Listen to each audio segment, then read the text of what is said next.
ನಮಸ್ಕಾರ ಸ್ನೇಹಿತರೆ, ಇವತ್ತು ನಾನು ನಿಮಗೆ ತುಂಬ ಸುಲಭವಾಗಿ ಹೆಲ್ತಿಯಾಗಿ ಮತ್ತು ರುಚಿಯಾಗಿ ಪಾಲಕ್ ದೋಸೆ ಹೇಗೆ ಮಾಡೋದು ಅಂತ ತೋರಿಸ್ತೀನಿ. ನಿಮ್ಮ ಮನೆಯಲ್ಲಿ ಸಣ್ಣ ಮಕ್ಕಳಿದ್ರೆ ಈ ರೀತಿ ಮಾಡಿಕೊಡಿ, ತುಂಬ ಇಷ್ಟಪಟ್ಟು ತಿಂತಾರೆ.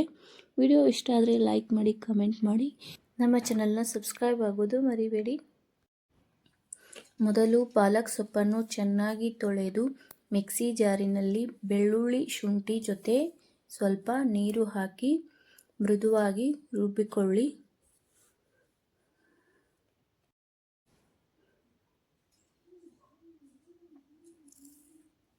ಈ ಮಿಶ್ರಣಕ್ಕೆ 1 ಕಪ್ ಸೂಜಿ ರವೆ ಮತ್ತು 2 ಟೇಬಲ್ ಸ್ಪೂನ್ ಮೊಸರು ಹಾಕಿ,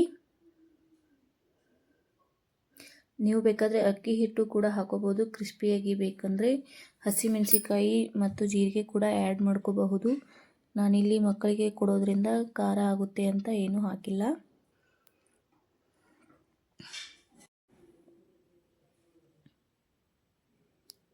ರುಚಿಗೆ ತಕ್ಕಷ್ಟು ಉಪ್ಪು,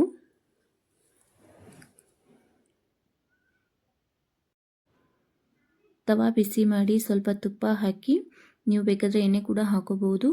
ರೆಡಿ ಮಾಡಿದ ಮಿಶ್ರಣವನ್ನು ಸಣ್ಣ ಸಣ್ಣ ದೋಸೆಯನ್ನಾಗಿ ಹಾಕಿದ್ದೀನಿ. ನೀವು ಬೇಕಾದರೆ ದೊಡ್ಡ ಸೈಜ್ನಲ್ಲೂ ಕೂಡ ಹಾಕೋಬಹುದು. ನಾನು ಮಕ್ಕಳಿಗೆ ತಿನ್ನೋಕ್ಕೆ ಡಿಫ್ರೆಂಟಾಗಿ ಇರಲಿ ಅಂತ ಈ ರೀತಿ ಚಿಕ್ಕದಾಗಿ ಹಾಕಿದ್ದೀನಿ. ಮಧ್ಯಮ ಉರಿಯಲ್ಲಿ ಇಟ್ಟು 2 ಕಡೆ ಚೆನ್ನಾಗಿ ಬೇಯಿಸ್ಕೊಳ್ಳಿ. ಬಿಸಿ ಬಿಸಿ ದೋಸೆ ರೆಡಿ. ಇದನ್ನು ತೆಂಗಿನಕಾಯಿ ಚಟ್ನಿ ಅಥವಾ ಟೊಮೆಟೊ ಚಟ್ನಿ ಇಲ್ಲಾಂದರೆ ಸಾಂಬಾರ್ ಜೊತೆ ಕೂಡ ಸರ್ವ್ ಮಾಡ್ಬೋದು. ನಾನು ಇಲ್ಲಿ ಮಕ್ಕಳಿಗೆ ಕೊಡೋದ್ರಿಂದ ಮೊಸರು ಜೊತೆ ಕೊಡ್ತಾ ಇದ್ದೀನಿ. ಇಂತಹ ಸುಲಭ ಮತ್ತು ಹೆಲ್ತಿ ರೆಸಿಪಿ ಬೇಕಾದರೆ ನಮ್ಮ ಚಾನಲ್ನು ಸಬ್ಸ್ಕ್ರೈಬ್ ಮಾಡಿ, ಪಕ್ಕದಲ್ಲಿರೋ ಬೆಲ್ ಐಕಾನ್ ಒತ್ತಿ